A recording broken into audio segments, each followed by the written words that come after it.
Hi guys, so what's up for this video?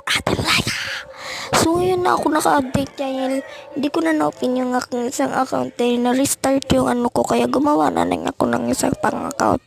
So ngayon mga ka-guys, so dito yung tuloy ang aking simple makeup.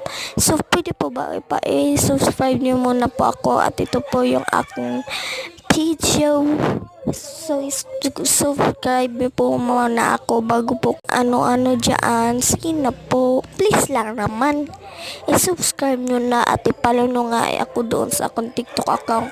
Yun po ay Layhajen Berrofil at nababalik na nga tayo. At yan yung gagamitin nyo kapag umalis kayo. Yung makeup nyo na ano ba nga yung kilay ko dyan. Tingnan natin kung kaya ba yan. So, ganyan na yung gagamitin nyo kapag may lakad kayo.